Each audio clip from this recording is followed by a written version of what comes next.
Throughout history, our nation has called on men and women to go to foreign lands in defense of our way of life. Many come back with physical and mental scars, the result of terrible experiences in distant battlefields. Others gave their lives in defense of freedom. Irwin Stovroff is one who survived. He enlisted to serve with the U.S. Army Air Corps, where he was trained as a bombardier, and with the rank of lieutenant, was assigned to fly in a B-24 bomber to fight Nazi Germany in Europe during World War II.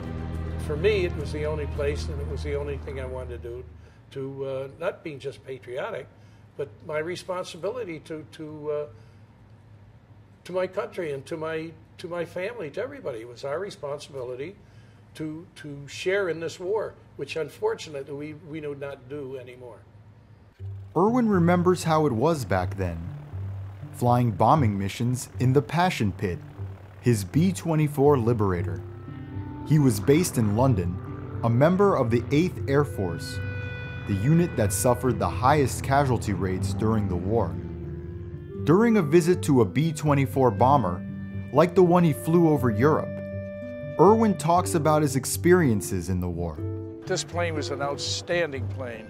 Took a great bomb load, had a good airspeed. I was lucky enough that I did get almost completed 35 missions. I was the bombardier on this plane, and my position was right here. And what you're looking at right here is probably the greatest view that anybody had in the airplane, because I had a full frontage view, and I could also see the sides. And what you're looking at inside here is the Norden bomb site. And this was a gyro-described bomb site. It was the first time that we ever had anything that could be so-called precision bombing. Back here, behind me and down below, is the ball turret operator. It's in the belly of the plane now, but once we took off, he would hydraulically drop himself down below so that he could swivel 360 degrees when we were in combat. It was a very, very confining position. And then from here, we're going to do a step down, which is not as easy as it used to be. I used to really just run through here. I was 19 when I started flying, heading for combat. They look like these are 500-pound bombs that we got that are strapped in at this point. When you went into combat, the bombs had pins in them, and as you began to approach your target, the pins would be pulled, okay, making the bombs live. So were we really afraid, most of us? No. However, I had one experience that really and truly I was afraid after that. And that was, we were on a bombing mission to Peenemünde, and that is where they were manufacturing the buzz bombs. And these were the bombs that Germans created specifically for killing civilians, because those bombs were headed for London. And on our mission, we were going to see if we could destroy that plant that was doing it. And it was there that something happened that I had never seen before. I was sitting in my position getting ready for our bomb run, and there was a squadron in front of us that had 15 planes. That's 150 men. And out of nowhere came planes with no props, no propellers. I'd never seen that before. I didn't know what it was. And they were the first jets. And in a matter of seconds, they blew every single one of those 15 planes out of the sky. There was 150 men, all completely killed. And when I saw that, I said to myself, oh, I don't know if I can do this anymore. And I also thought, when I get back home, I'm going to see, maybe I've done enough missions. Maybe they'll just understand that I'm shook up. And they did understand, and they sent me to London for 3 or 4 days, our old crew. And of course, after 3 or 4 days in London, we came back to fly again. But I had never seen anything like that. And it was just frightening. But being young and knowing what we had to do, we went back and we flew more missions. Most of your missions, when you take off, you get about 100 feet off the ground and you're already in the fog. And then you circle and circle and circle and you pray that, you know, there's hundreds and hundreds of planes going up at the same time. And then you break out above the clouds. And all you see is airplanes all around you. You wonder, how do we all do it every single day? How are we able to do this and survive? At this time, the attrition rate was very high, and those air crews who were still alive were being asked to increase the number of missions they had to execute before being sent back home. Actually, when we were getting close to 30 missions, they said to us, we're gonna not force you to fly 35, but we need you. We absolutely need you at this point. We've lost some planes. The replacements haven't come in as fast. We'll tell you this much. If they come in faster, you won't have to fly the 35. Well, unfortunately, it didn't come in. So by the time we reached our 35th mission, our bags are packed. We're all set. We're going, baby. We're on our trip. We're going to be back home. It's a short trip. They're not sending me into Germany. And when we get back, we're all going to have a healthy drink, and we're going to be on our way back home. And there we are, going to be flying around selling war bonds or whatever the hell it was, but we're not going to be in combat anymore. And that was the best feeling you could have. So we get in the plane, and we take off, and we're sure that, you know, within a couple hours, we'll be back, and we will be going home. And of course, we were young at that time. I think I was 21. I'm going to go home with my ribbons and my bars and my Eisenhower jacket. I've got the world. What Irwin didn't know was the dramatic turn of events he was about to experience. And on my 35th final mission, it was final, I was shot down. I was shot down over France. We were, on our final mission, they gave us a short mission over the channel, and we were going into the Falaise Gap, which was part of Normandy and near the city of Caen. And we were going to drop our bombs 3 times. We were at 3 different targets, which were actually the bridges, were the way out for the German troops in the front line. We were going to blow up all their bridges so they couldn't get out. And I never got to the first bridge because we got hit, but flak and our number 1 and number 2 engine were on fire. Immediately, hydraulic system failed. Everything was bad. And we all had to bail out because the plane was going to blow up. After all these years, Irwin has kept a picture of his plane going down, taken by a crew member of another bomber. I dropped the bombs right through the doors. I just let them go. I pulled out my .45, and the only thing I ever would able to hit with my gun would be something close up. So I shot the Normandy bomb site, which we were told to do. He was trained to destroy the bomb site before bailing out, to protect the new technology from the Germans. With 2 engines on fire and his plane going down, he needed to put on his parachute. I got a hold of my parachute. It was right.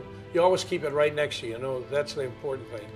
And I put it on, and I turned, and in the front of the plane, of our plane, was the nose wheel. And the wheel is up, and all you have to do is touch those doors and they'll open up. And I just dove right through the doors. I think my nose gunner went out first. I followed him, and then the navigator followed me. And those are the 3 of us that went out through the nose wheel. And the balance of the crew went out through the bomb bay doors. They were already torn off when I toggled the bombs out. And you count to 10.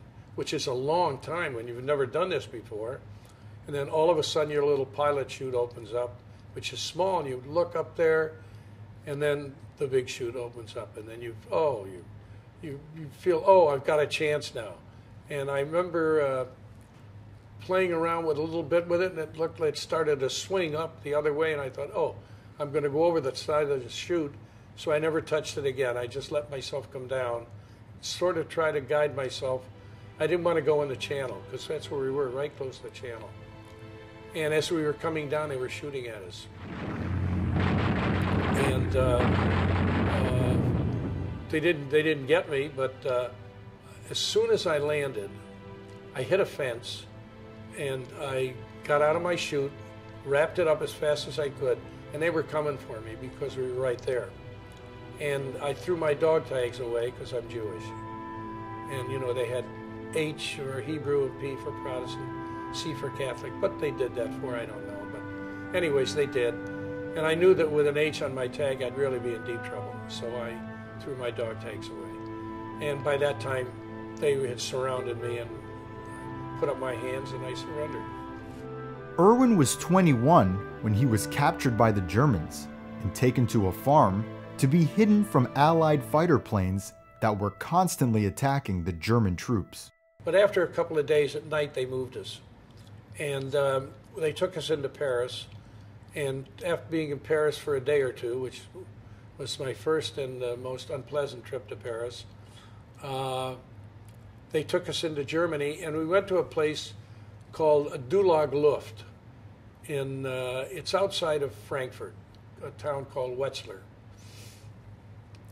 And they put you in solitary confinement. And there's a lot of noise going on. You know, you hear all this noise, and some guys got hurt, some guys didn't get hurt, but they were psyching you at that point. And then they take you in for an interrogation. What Lieutenant Stovroff was about to experience was out of the pages of a World War II spy novel. But his situation facing the German interrogator was very real. But they thought we knew everything.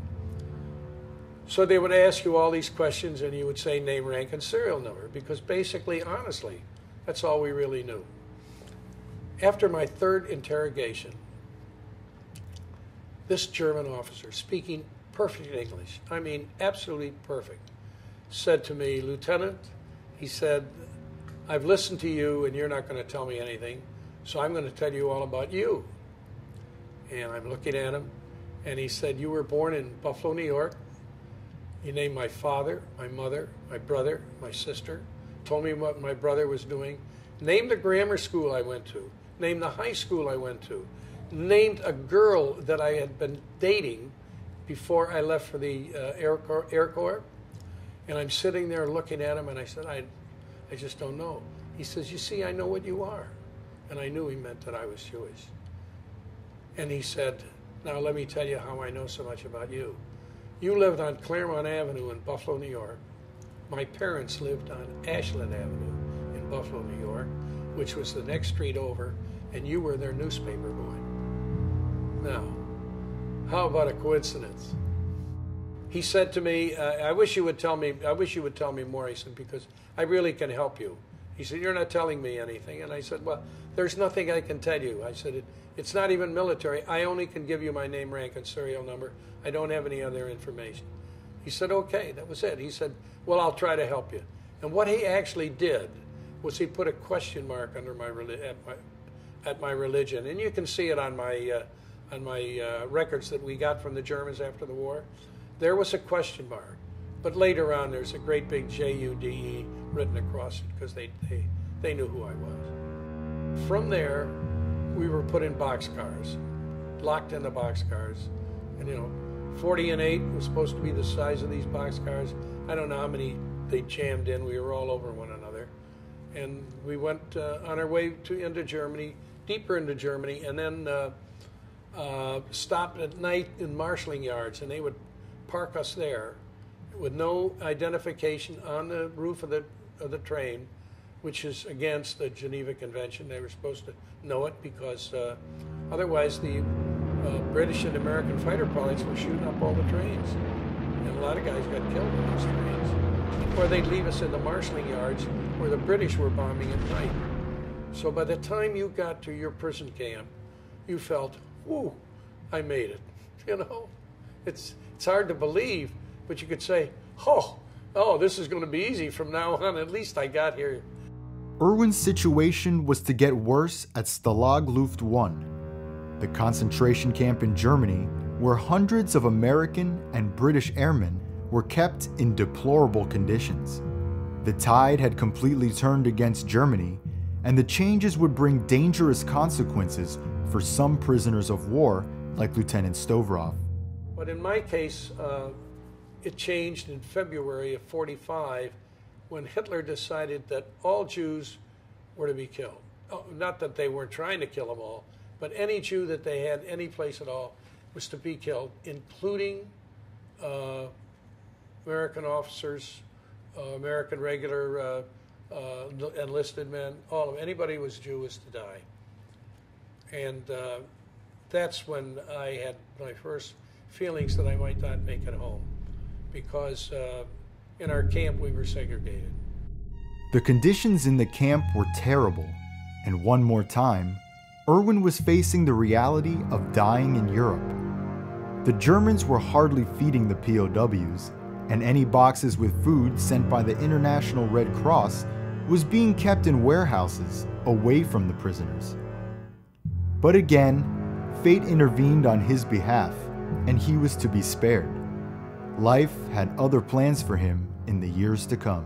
During that period of segregation, it was a you weren't sure. That was the one time we were unsure.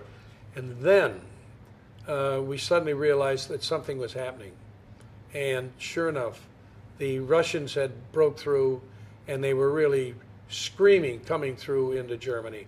Well, we were up on, near the Baltic Sea, so there was no reason for any big major part of the Russian army to come where we were. The Cossacks came to liberate us. And in they came, honestly, just like you'd see in the movies, on horseback, with the belts of bullets across their chest, swords, on horseback, killing anything that they could see. Among the grim memories of the months he spent as a POW, one stands in his mind as being different and unexpected. The interesting thing that did happen one time was that, you remember, you probably don't remember, but there was a heavyweight champion by the name of Max Schmeling. He beat Joe Louis, and he regretted that, because when he came back to the States to fight Joe Louis nearly killed him with one punch to his, I think it was to his kidney, and he screamed and down he went. I don't think the fight lasted 2 minutes. But he came to our camp, and he specifically came into the Jewish barracks that we had. And he was telling us all his friends were Jewish. And he gave us autographed pictures. I'll never forget that. After being liberated, all prisoners had to find their way back from Germany to the American and British lines. Their commanding officers made arrangements to have the men transported back to their bases. And they did, and finally after, I guess the war was over maybe a month, and they made a deal within 24 hours. They flew in stripped down B-17s, and these planes taxied down, never really stopped, and you'd run like hell and jump on the plane, and off you went. After surviving the war against many odds, Irwin was awarded the Air Medal with Clusters, the Purple Heart, and the Distinguished Flying Cross. And years later, the French government decorated him with the French Legion of Honor. Once in civilian life, he enrolled at the University of Illinois. 1 year after graduation, he got married and started working in the furniture business, where later, he became vice president of international sales for a large company, traveling all over the world. Well, at 65, if you're in management, you have to retire. Well, my friend then was the president of the company. And he said to me, "You're ready to go?" And I said, "No, Mike, I don't want to quit. I'm only 65. So he transferred the guy in Florida someplace else and gave me the Florida territory. So I worked till I was 75.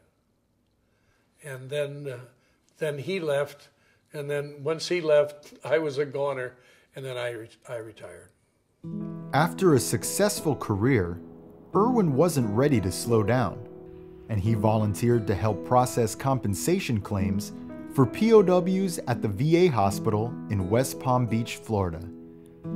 Eventually, he became service officer for prisoners of war, helping another officer clear hundreds of claims for POWs and their widows. Most people said they didn't understand why I was doing it when I didn't have to, and I just said, I want to do it. And the more I did it, the more I liked it, and the more marvelous people I met. I've met some unbelievable heroes who were prisoners of war. I could tell you stories that are, the men are so remarkable, what they lived through, not me, they. Besides being a service officer, Irwin works at the VA hospital along with his service dogs, Cash and Jenny. He enjoys sharing the love of his dogs with other veterans. He's a trained companion dog. He is very well behaved, and he's been trained to be nothing but friendly to veterans. Oh boy, that's a good deal. Yep. That's a good dog. Yeah. My dog's about that size. That's the little one here. Her name is Jenny. Jenny, I sort of trained her, but the big guy was trained professionally. What kind of dog is this? She is a little corgi. Also very, very good, very calm. Very gentle, just like him. Here's her angel. George, this is Cash, and this is Jenny, the little one. Oh my goodness. Oh, you big boy. Oh my goodness.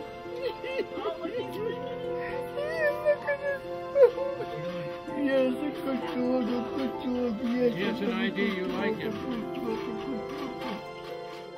Along with Marianne Goodman of the Department of Veterans Affairs Medical Center in West Palm Beach, Florida, Irwin makes the rounds with Cash and Jenny, meeting fellow veterans. Oh boy, doesn't that feel good? Feel that dog? Give him a good rub. Yep. Army Sergeant Julius Jack Willis was drafted, served in Vietnam with distinction, and was wounded in combat. It was 19 months and 3 days, and I was in Vietnam from 68 to 69. So that was the majority of the time was spent overseas. So that was an interesting period in my life, and had dropped out of college to do that, and I was trying to play golf for a living. He was 21 when he came home. The Army decorated him for his outstanding service. In the mornings, listening to the radio, there was a gentleman in Saigon that was on the Saigon radio station that we could pick up with transistors anywhere on the island just about. And people would actually stop what they were doing, even if they were out on patrol or if they were out watching what was going on, surveying any kind of positions or anything else. You could hear the little radios turn on and hear that gentleman go, "Good morning, Vietnam." Good morning, Vietnam. And it was almost like everybody started to grin. They were smiling with the humor involved in the thing. So it kind of made you want to laugh a little bit more with everybody. Our time is 19 minutes, 19 after 6 o'clock in the morning. We have all kinds of good music for everything. After being in combat, he came home to an openly hostile public, divided over the war. Eventually, he went to college and got a job in sales, until November 2002, when he became ill with the West Nile virus. He survived, but lost his eyesight. He always thought of getting a guide dog, but the cost and the waiting time made it impossible. Lieutenant Colonel Kathy Champion served in the U.S. Army all over the world with distinction and was highly decorated. I joined the military in 1982. I was enlisted at that time. I served for 27 and a half years. And during that time period, I became an officer, and I had the pleasures of traveling to foreign countries like Korea, Japan, Central America, Asia, spent time in Europe, spent time in the Middle East, spent time in Egypt.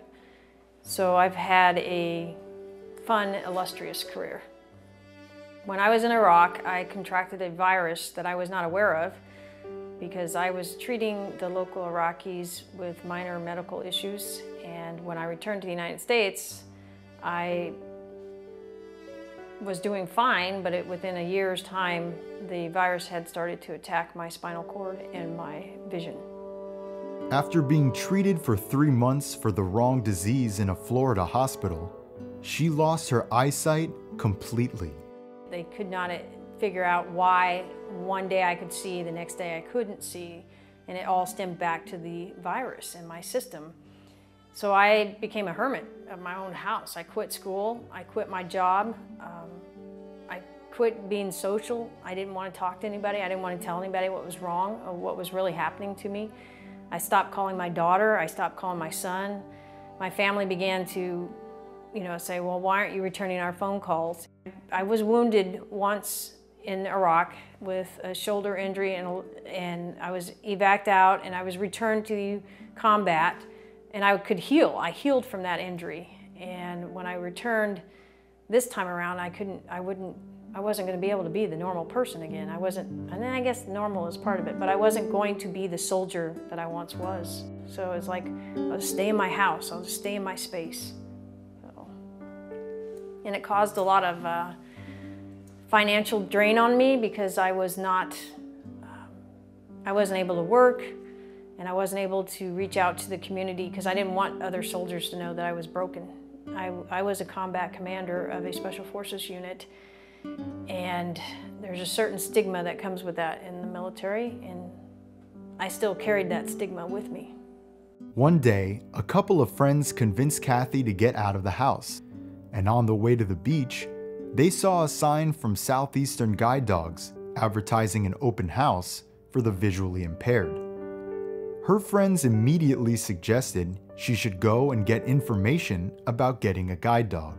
When we got to Venice Beach, they were all talking about how excited they were and I could have my freedom back and I wouldn't have to rely on anybody, and I just sulked. I sat at the beach and sulked. And I love the beach, I love the water, and I was mad that they felt that I was so hurt that I needed some other thing to help me be whole again. Chad Deppner is a Navy electronic technician, first class, a recipient of the Navy Achievement Medal. He served for 16 years with the U.S. Army, National Guard, and U.S. Navy, who he now works for in Washington, D.C. After being deployed overseas for a year, working in a bomb disposal unit, his life changed when he came home. His wife Connie noticed the changes first. My last 2 deployments were to Iraq and Kuwait. After returning from my first deployment in Iraq, Connie said that she had noticed a difference in my behaviors. Well, I first noticed, I think, that there was a problem, or just that something was different with him right after he came back from Iraq this last time. And looking back on it, I really think that there was a problem or some changes before he ever got back. And then after he got back, he didn't ever want to go out with friends. That he really liked these friends, but he never wanted to go do anything. Didn't want to so much as go deal with the grocery store. And then it kind of got to a point where at home, even though we didn't spend any time around other people, he was even not interacting with me. I mean, it was almost a couple of years of being ignored, and you don't know where that comes from. So that was pretty hard. I mean, he would spend most of his time playing a computer game because that would, be kind of an escape for him from everything. After I'd noticed that I was having problems with anger issues, just outbursts over the slightest provocations, I was having issues at work, I was having issues at home, and finally decided I needed to get help, and that's when I was diagnosed with PTSD. Initially, I was given some medications for depression and anxiety, and I didn't like taking those. It didn't really seem to help, and the side effects that I was having seemed to make things worse. I just wanted to stay at home more and more. There's less energy. The weight gain contributed to, furthering the depression, and just didn't seem to be going the direction I was wanting it to go. It seems like every new doctor you talk to just wants to cram prescriptions down your throat, and that's not the solution. You have to figure out what's causing something. I just kept pushing him to push them, and he finally got connected with the right doctors, I guess, that look at things in a more complete view rather than, okay, here's a pill for this, here's a pill for this. And so after not too long of being in some therapy sessions with some really good doctors, he finally started kind of breaking out of that and being himself again. But the day that they brought Laura Lee, the service dog, in for that session, that day alone was like a switch. He sent me pictures from his iPhone of her and was just all excited about this dog and actually smiling about things, and it was awesome. I began researching the service dog program after an appointment at Bethesda, and I was introduced to one of their therapy dogs there, Laura Lee. And never having been a dog person, to see what kind of effect she had on me even after that first introduction was amazing to me. And so I began researching it further, and that's where I came across the Southeastern Guide Dogs Pause for Patriots program. This organization has been providing guide dogs for the blind for many years, and now has special programs to train service dogs for veterans. Master Sergeant Mark Guatme is a proud Marine who has served our nation for 21 years in Europe, Africa, Haiti, and the Middle East. His last deployment was in Iraq, where he served 3 tours in a combat unit. Did I see combat in Fallujah? Yes, I did. At the time, I was a gunny in the Marine Corps, and the unit I was with we were very, we had very good concept of operations in that behalf. I think we were very productive. The many years of service in grueling combat situations, exposed to mortars and improvised explosive devices, left him with symptoms he never had before. I noticed it strongly, it would be in 2004. I had just come back off of a patrol and went to evening chow with my fellow comrades, and we basically, we're standing around after chow in our little bivouac area or berthing area, and the next thing you know, I wake up on the ground and I have 3 combat surgeons standing over me, and my head corpsman. That's my first major sign of what was going on, because I didn't know where I was, didn't know who I was, and I had a horrendous headache and all that stuff. The highly decorated Marine was flown to Ramstadt, Germany for a series of medical tests. At this point, they didn't know what was wrong, what was going on. It was basically, a big giant question mark. They're like, there's physically nothing wrong with you. We don't know what's going on. So I had the option to go back to the States for further medical evaluation, or to go back to my unit. I chose to go back to my unit, And when I got back, I stayed there. I was one of the last ones to leave Iraq from my unit. I felt obligated to make up and stay an additional month because I was in Germany while my fellow Marines were fighting the fight. Completely focused on his work, Sergeant Guatmi didn't know how much his life was about to change. His wife, Carolyn, remembers those terrible months. I started to notice, obviously the tremor in his hand was very noticeable. There were times when I would touch his arm and it hurt him just to be touched. So I knew something was going on there. He started having some short-term memory issues. Nothing too serious, but we kind of knew post-traumatic stress was going to be an issue. So we went ahead and, started working towards, working those issues out. He also had some issues with his foot and ankle that he had hurt jumping off an LAV while he was over there, walked on his fractured foot for several months. So he was getting physical therapy for that. January 2006, I got a phone call. It was TDY to Florida. I got a phone call from his first sergeant saying that they were driving him home. And they had taken him to the clinic at Quantico and thought that he'd had an anxiety attack. Little did we know at that time that anxiety attack was probably his first real seizure that we know about. Could have been a seizure in 2004 that he had that got him medevaced out of Iraq. We don't know. From January 2006 until present day, we've been dealing with a very serious seizure disorder. There were times there where he would have seizures for 5-6 hours a day. Everything from petites to grand mals. We would take him to the hospital and they couldn't get him to stop having seizures. As time passed, Mark's health continued to deteriorate, despite all the efforts from him and his wife to find the right combination of medications and therapy to get him better. There were times where he couldn't walk, he couldn't talk, he didn't know who he was, he didn't know who I was.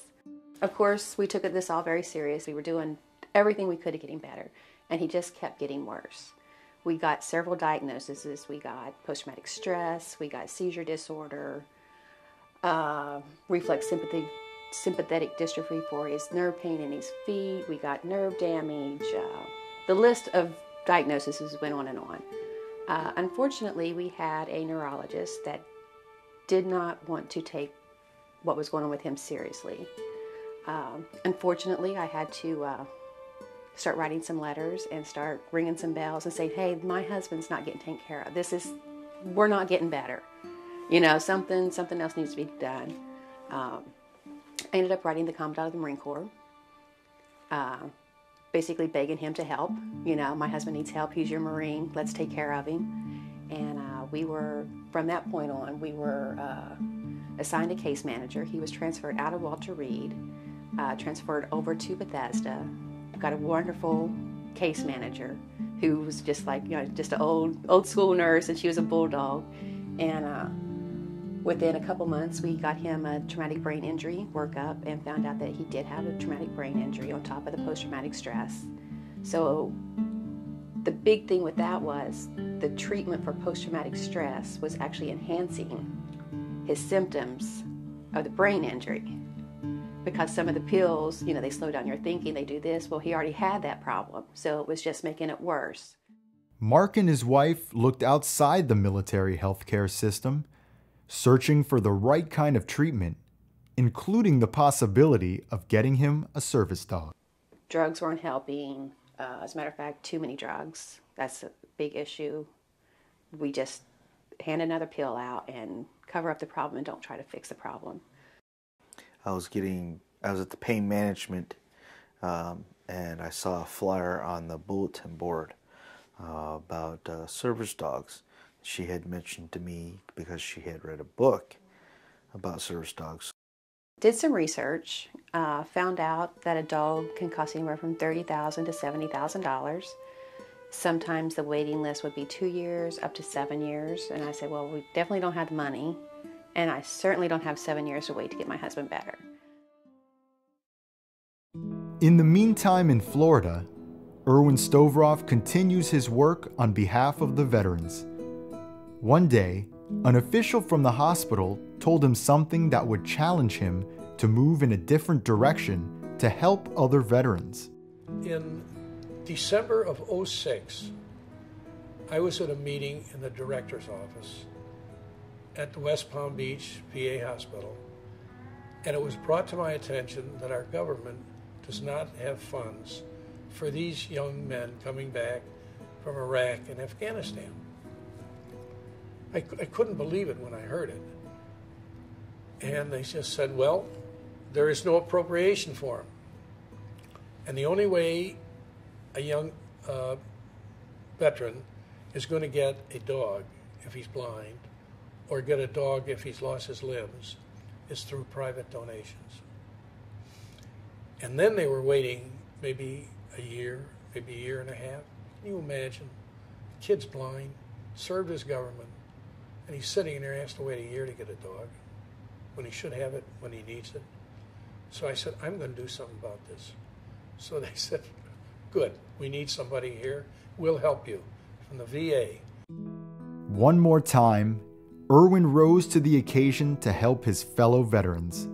With the help of wealthy friends, he began a nonprofit organization called Vets Helping Heroes. After I started this organization, I immediately went to, for example, the XPOW Association, and I told them what I was doing, and I had assisted basically everyone there was 30, 40, 50 guys there. Either Ray and I had gotten them a full 100%. So I didn't hesitate to go to them and say, you know, this is what I'm doing now besides that, and I need some help. Can we get some money together? And by golly, I raised from them about about $38,000, okay? $38,000. Then I went to another organization. And then I went to a few friends of mine. And within 3 months' time, I'd raised about $100,000. Irwin's efforts were paying off. The media began to notice his fundraising activities. Magazine, newspaper, and TV interviews followed. His foundation, Vets Helping Heroes, became associated with 2 dog training organizations, one in New York and one in Florida. Southeastern Guide Dogs in Palmetto, Florida, has been training dogs for the blind for over 25 years. With the increasing number of veterans needing assistance dogs, they have a program called Paws for Patriots, designed to train dogs to assist our veterans. Now, our program is called A Gift for Life. And it's called A Gift for Life because to train a dog, to fully train a dog for basically things that are almost unbelievable what they can do, is $50,000. However, we call this a gift of life, which means the veteran pays nothing for this dog, absolutely nothing.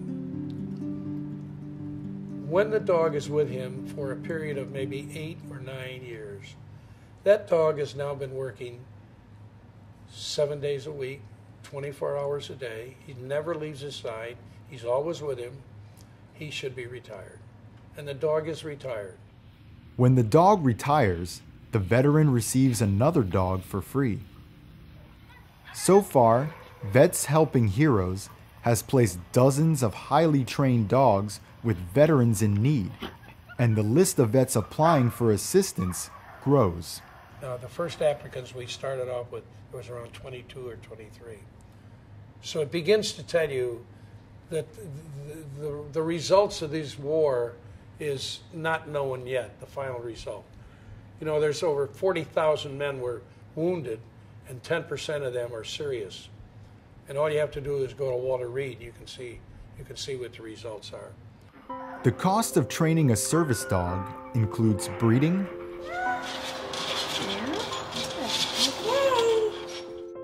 puppy raising, training, veterinary care, and room and board for the veterans as they train together with the dogs at the campus. There are three things that are the nucleus of what a dog can do for a veteran. Number one, he's going to get mobility. Number two, he's going to get independence. Number three, he's going to get companionship and love. And those three things can take him from ready to commit suicide to becoming a regular citizen again. This is what's so important about this program. Southeastern Guide Dogs has a selective breeding process for golden and Labrador retrievers. Then they go through a selection process to get the best dogs. After some initial training of the dogs selected, the veterans approved for the program are interviewed to determine their needs, personality, and home environment to be able to select the right dog for him or her. The training for a dog is approximately 2 years. The dog will go to what we call a puppy walker, and that's a private home. People volunteer to take our puppies, 8 weeks or 10 weeks old. They take them home with them, or we send them there, put a little jacket on them, and that dog now is eligible through his training to go anywhere. And what we're really doing is acclimating the dog to a store, the streets, people, anything that you would normally do with a regular dog. That's what the dog is learning with these people. And then after approximately 10, 11 months, something in that, the dog comes back to us. And then we start our real training as to what that dog, the trainers analyze the dog and they know what the dog is really ready to do. And in many cases, he's not ready. I think our graduation rate is somewhere between 60 to 65%. I've been a puppy raiser for Southeastern Guide Dogs since 2008. We're currently on our fourth puppy. So the most difficult part of the puppy raising experience is when we bring the dog back for formal harness training. But we do know that up front we will not keep the dog forever and that we are doing this for someone else. And it is really an unfathomable gift that we're giving to someone. Yeah, he's so good. You're a movie star. Yeah, you're a movie star, I know. Our reward when our dog is matched is we are invited back to the school for what we call Puppy Raiser Day. And it's a special day for puppy raisers only. We get to see our dog and his graduate walk for us, and they have obstacles that they will maneuver, so we get to see what all they have learned in their training here. And then after greeting them, we ask if we can pet their dog, and they will take the dog out of harness and allow us to spend a few moments. And the dogs take a few seconds before they recognize us, because some of them have been in training for several months and they've not been in our home, and they've also bonded with someone new, but it's like a light bulb goes off. They instantly remember, and they wiggle and wag and go crazy, and we cry, of course, because we know then that they have remembered us.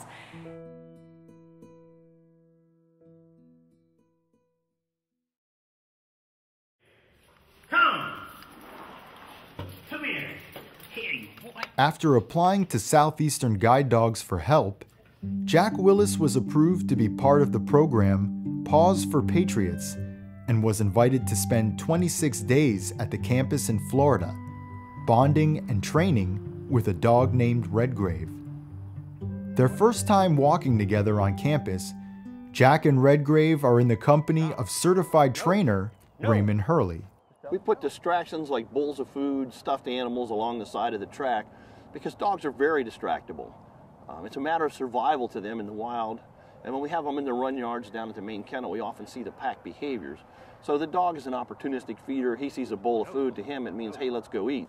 But you can't have him doing that, because if you're walking down the sidewalk in a busy environment and somebody throws a hot dog on the sidewalk, you can't have the dog just drop what he's doing, guiding you, and charge off to try to find food. Because either in a moment of neglect or in making that move, he can put you in peril. No. After a few days of training at the campus, Jack and Redgrave are going to practice walking in an urban environment in the city of Sarasota, Florida. First time we're going to show him what we want. Okay. So we're going to show him because he hasn't been here in a long time. We'll go down there. I'll tell you now. You stop right there, tap your foot, and we'll just tap it a couple times and say, watch. Find the curb. Find the curb. Find the curb. Okay, you've told him, give him a chance. Stick your right foot out and see why he stopped. Okay, he's telegraphing you a bit. Tell him no forward. No forward. There he is. There he is. Now check it out. Okay. There he's got your curve for you. All right, tell him good dog. Good dog. Good dog. Okay. All right, we got the light. Tell him Okay. forward. Forward. Over left, Jack. He's taking the intersection. There you go. Find the curb. All right, he stopped you a little bit early. After walking on the streets of downtown Sarasota, Redgrave is off duty. It's time to play and become a regular dog. Give me that. Bring it here, Red. Bring it here. Let me have it. Let me have it. Give that to me. Let me have that. What you say, boy? What is that? Oh, what is that? What is that?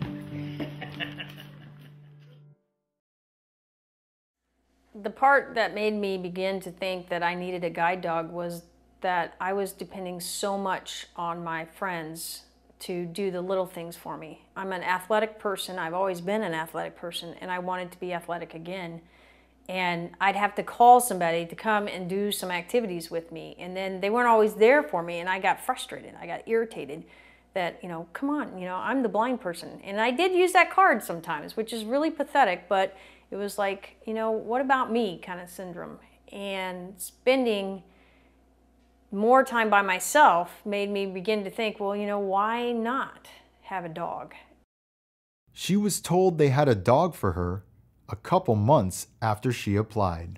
I was extremely nervous when I first met my guide dog. I was sitting in a chair, rocking back and forth because the anxiety had already built up so high that I just wanted her to love me.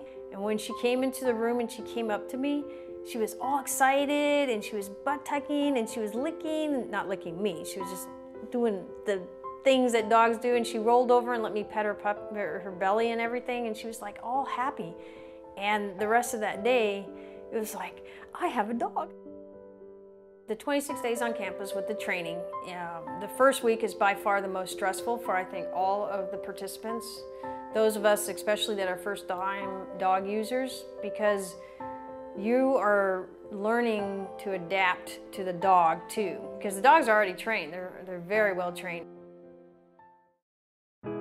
After learning about the program Paws for Patriots, offered by Southeastern Guide Dogs, Chad applied and was approved to receive a dog named Chansey. For the last 26 days, he's been training and bonding with his new partner, and now he's getting ready to fly home to Virginia. I feel very good about the partnership between myself and the dog. I noticed yesterday while we're doing our training together, we visited some places which normally cause a fairly high amount of anxiety for me. And in those situations, my anxiety levels were reduced. During my flight home, Chansey will actually ride on the plane with me, and she will sit on the floor between my feet where you normally place your bags. By having Chansey with me on the aircraft, that will help with the anxiety of the being confined and being so near other people that tends to cause anxiety.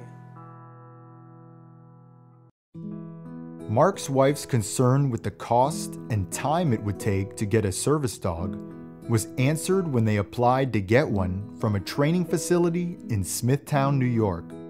With funds provided by Irwin's organization, Mark was approved to receive a dog. We had to get 2 of his doctors to confirm that he did have a medical condition that the dog could be useful for. The day we got Larry, I was very nervous and apprehensive because it's either a hit or a miss, whether, you know, the first few days you'll know whether or not the dog will bond with you or you're going to have difficulties where the dog doesn't listen. when I got him, it was you know, bonding time, you know, just like letting him smell me, letting him be around me and everything. But automatically it was like, even when I had him off leash, he'd follow me around, and they were amazed on how quick he bonded with me in that behalf. Larry had been trained to do many things to help Mark, and one of them was to alert him of an impending seizure. But they didn't know how long it would take for the dog to develop that sensibility toward him. It was like our 7th day of training and everything. I was, you know, watching TV, and I was laying back in the lazy boy recliner, and he was asleep at my feet. And he, out of dead sleep, just got up and started whining at me. Just stared right at me and started whining. And, you know, Cece asked me if I was okay, and I'm like, I feel fine. I just got a small headache, you know, and I feel tingly, you know. And she's like, well, why don't you just go lay down in the bed, and I'll get you when dinner's ready. So we went there. I went to the bedroom, and next thing you know, I wake up with Larry on top of me, barking. So we had Larry a nice little bed made beside our bed. And so I got Mark into bed because, you know, we didn't know if he was going to have a seizure or not, but Larry was acting strangely. So we got Mark settled into bed, and I was getting Larry settled on his bed, and he kept mouthing my hand. And I'm like, well, that's not normal, you know? He's never done that before. He's new. I don't know. And I turned around, and Mark was actually having a seizure. So he went up, got on the bed, and alerted like he had been trained to do. About 30 minutes later, the seizure ended, so I went back to check the stove and get back to dinner. Mark was still in bed. Usually he would sleep for another hour or two after a seizure because they're just so draining. And as I was cooking dinner, Larry came down the hallway, and he started whimpering at me again. And I'm like, yeah, buddy, I know, it's all good. And because at the time, you know, he's so new, we don't know, does he need to go potty? Does he want to be fed? You know, it's all really new. And he just sat by my feet, and he whined again, really incessantly whined. So I went back to the bedroom, and Mark was getting ready to have another seizure. Within like maybe 3 or 4 minutes, he was having another seizure. Larry jumped up on the bed, did his beautiful bark that he does. And from that day on, Larry has alerted or warned us before seizures. I can't recall a seizure that Mark's had where Larry did not let us know beforehand. And if you've not been around somebody that has seizures, or if it's not become your life, you have no idea how amazing that is. There were times where Mark was falling down, hitting concrete on his head. He was in the house, and he'd fall and he'd hit his head on the coffee table. He would get his head lodged between doors, and I mean, just you name it. In the meantime, the work of Vets Helping Heroes continues. Irwin is determined to expand the exposure of his nonprofit organization to reach more donors. We have created a donation list here, and it gives us the information of the fine contributions we get, no matter how small or no matter how big. It's just a matter that they actually consider and understand the kind of work that we're doing. Really and truly, what the whole thing is raising funds, you know, and we're not ashamed to tell anybody that our basic purpose is to raise the funds for one thing only: to be sure that every one of these heroes coming back gets a lifelong friend, a dog. Among a group of volunteers helping Irwin with his work is Pat Levinson. I babysit Cash sometimes. She does. When I go away, she will, Pat will take Cash and his little sister, and they stay with her. Yeah, my neighbors are starting to get to know Cash a little bit too. So where's Cash all the time?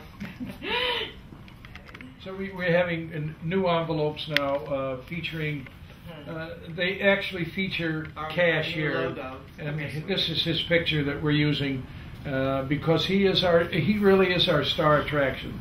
There's no question about it. Yeah. So Are it's you? gonna show up on our You'll look brochure right in and there. on the website. Look right in everywhere. there, buddy. Huh? Look who's there. Look who's there. Come here, I want you, come here, Cash. I want to talk to you. Now, let's you and I have a very serious conversation, all right?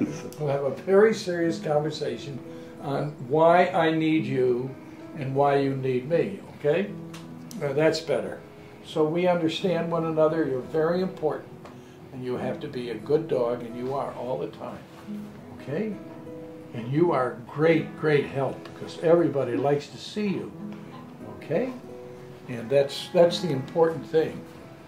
Irwin is constantly refining the training process to make his operation cost-effective. And now, there is an addition to his program. Instead of spending from $40,000 to $60,000 per dog, he became associated with an experienced trainer who finds dogs that have been abused or are given up by people when they are young. The dogs are analyzed by the trainer to see if they have the capability of becoming a service or therapy dog working with PTSD problems or for someone who is totally handicapped. And if we are able to develop a program with dogs that have been rescued, we will be able to provide dogs to veterans for a lot less money, and then we can get a lot more dogs. So that's another addition to our program. Back home in North Carolina, Jack is enjoying the company of his partner, Redgrave. They have been living together for a few months. I feel when I interact with Red as if it is part of the family already. He's almost like a son, if I could have had one. He's very playful, but when I need to move or need to try to get somewhere, he is very official. But when he wants to, he can play just as much as I can. Since going blind, it was in 2002, and I have tried to learn to get around with the walking cane. I can get around in a home once I am familiar with it.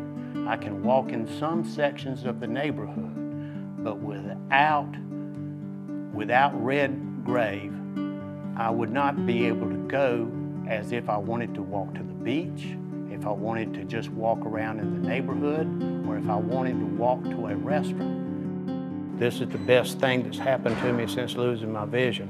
And this is almost like a new beginning for me, like an infant starting to learn to walk and to move.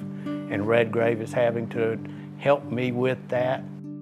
The amount of money that people donate for these dog training schools, that people don't understand that that's not federally subsidized, it's not subsidized by the state.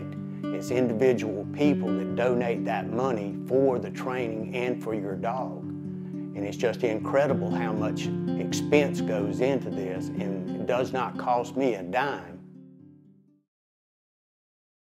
After Kathy came home with Angel, she was supposed to spend 8 weeks by her side to bond and become a team.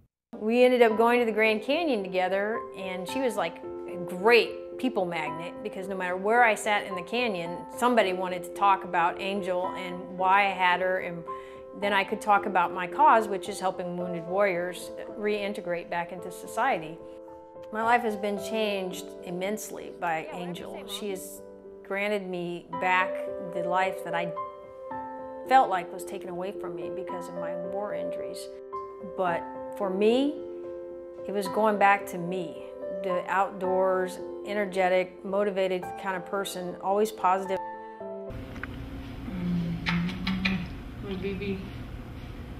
This proud warrior has regained her confidence. Her love for the outdoors has motivated her to seek new goals of independence. In this video produced for the organization Higher Ground, Kathy is learning to water ski. Ignore the blindness.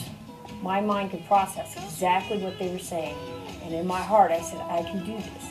I can do this. I can do this. I can do this. And I did what I came to do. And now, inside, I'm thinking, I can't wait to tell my kid. You know, I can say, hey, bro. When I'm not feeling well, Angel will come up and lay next to me and just wait for me to say something. Angel is more than a member of my family. She is my partner for life. And I realize that in 4 years, for me, I have to have another partner to become a member with, but she will always be my first. It's kind of like your first love. Angel will always be like my first love, and she has taught me to trust in 4 legs, and that in itself is a humongous accomplishment for me. I would have to say to the veterans that are wounded and have come back and feel like they're in a nutshell and that nobody cares, there are a lot of people that care, and taking the time to look for good, solid organizations that want to help you, take a chance and ask for help. For nonprofit organizations like Vets Helping Heroes, it is essential to keep the donations coming to fulfill the increasing needs from thousands of wounded veterans. By making it a private donation, it shows not only that our society believes in helping and paying it forward, but it also gives us all an opportunity to help a wounded warrior. A few weeks later, after finishing his training, Chad and his wife relax at home in Virginia, enjoying the company of their new service dog. I've had Chansey for about 3 weeks now, and starting at about 2 weeks, I noticed that if I was having a nightmare, she was, even at that point, starting to wake me up. One night, about the same time Connie reached over to wake me up, Chansey had nosed up on the bed and was licking my hand, trying to get my attention at the same time. And another thing that I've noticed, previously I used to take a lot of sleeping pills to go to sleep and stay asleep. And since I've had Chansey, I haven't taken any sleeping pills at all. As soon as, I mean, literally the day he brought Chansey home, it was like, oh my gosh, Chad's back. Since I've gotten Chansey, things at work, of course everybody's interested in her, and of course anytime there's a dog at work, then people take notice. So after I explain why she's there and what she does for me, then people have been very accepting about that. As far as outside of work, my daily life, I think has improved considerably. I'm getting out a lot more. We're doing things. I'm not just sitting at home alone. There's been many times where I'd wanted to do things before, but just couldn't seem to drag myself out. And anymore, that's not the issue. I've even come to look forward to doing things, going out, just even if it's to drive around, or I've even been to the mall a couple of times, which is unusual for me. So it's definitely been an improvement. I think that Chad getting Chansey has been a life-changing event. When we first got married, that was right about the time that he got back from Iraq and started having the issues with PTSD that we didn't know was PTSD. And it took a good 4 years to figure out what was going on. And over all that time, there's just been a lot of confusion in what's going on and what has been causing things. And I think we both got pretty depressed because it just, nothing made a lot of sense. But getting Chansey and just pulling him out of that and getting him back to be himself, it really has changed everything. If more people knew about these kinds of situations and these kinds of foundations and what they do and everything, I think then getting the money to be able to fund the puppy raising and all the specialized training and everything, it wouldn't be so difficult to do. But I don't think people really know about it. I think that they'd want to contribute, but I think that's the biggest issue, is people don't know. For anybody else that is suffering through depression or the isolation or the outbursts of anger and other issues that are associated with PTSD, really all I can suggest is to seek help, and if things don't seem to be working, just continue to seek help, continue to try different methods. It could be medications. Some people respond great to medications, some people don't. If that doesn't work for you, try therapies. I've had the combination of therapy and service dog. Something will work. It just might take a while to find your unique combination of therapies to help.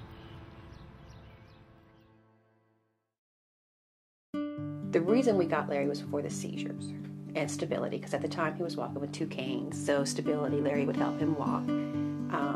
We didn't know how much Larry was going to help with the post-traumatic stress. Larry would wake him up from nightmares. Larry would guard his back while we were out in a restaurant. You know, he just all of a sudden felt comfortable enough to go on living life. And I think what Larry did is Larry brought hope. He brought hope to me and Mark, especially Mark, to get up and get on with life. And I've said it more than once, I credit Larry with not only giving Mark back his life, but with saving Mark's life. There was several times that I've had the guns removed from our house. I've had the knives removed from our house. I never knew what day I was going to come home, but I was pretty sure I was going to come home and he'd have killed himself because it was so dark and it was so miserable for him. And as much as I loved him, as much as our family loved him, as much support as we all gave him, it wasn't enough. And it's not a failing on our part, it just wasn't enough. And Larry gave him that. Larry gave him whatever humans couldn't. And I credit with Larry with having him by my side. Oh, that's a good boy. I try to open up the door, as in with Larry, he helps me in feeling much more secure and out and about. I don't like to go anywhere without him now. I mean, I'll go to the hardware store real quick and everything. But it's hard for me to leave him at home. I would tell any veteran that there's hope. And that hope sometimes comes on 4 legs. And regardless of whether you're an amputee, you're a burn victim, or you're like Mark and you have invisible wounds of war, there's always hope. One of the things that brought Larry to us is all the wonderful people that donate to the nonprofit organization, particularly Irwin Stovroff, who is one of the most amazing men I've ever met in my life. I came home and I read Irwin's World War II story, and I belatedly realized that I had been in the presence of a very great man and a living legend. This is a man that survived World War II. He survived getting his plane shot down. He survived being Jewish in a POW German camp. I mean, this man has a story to tell like nobody else. And I think in instances like that, you can take your life and you can dwell on all the horrible things that happened to you, or you can turn it around and say, I survived. Life is good. Let me see what I can do for others. And I think Irwin has dedicated himself to future veterans that followed him. And without him, I don't know how many veterans would be Larry-less. You know, my theory is everybody needs a Larry. Every veteran, as a matter of fact, every American needs a dog to make life better.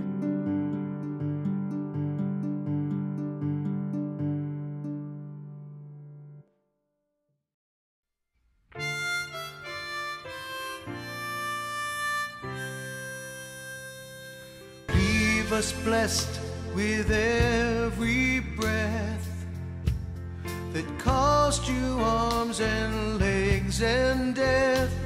You did the job you knew was right, and silently you cry at night for bodies maimed and comrades lost, for sights beyond our furthest thoughts, for what you've lived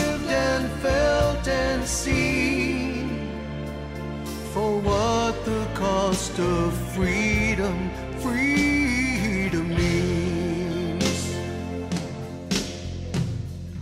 Before you go, we need to show that in your silence we still know what you accomplished and what you did for who we are and how we live. So go with love from wives and sons and daughters for a job well done, from kids who've never seen a tank. We give you thanks, we give you thanks. Thank you for your wondrous feats, for hope and speech and quiet streets, for worship as we choose to pray, for preservation of our way, for homes and jobs and baseball games, for many colors, many names.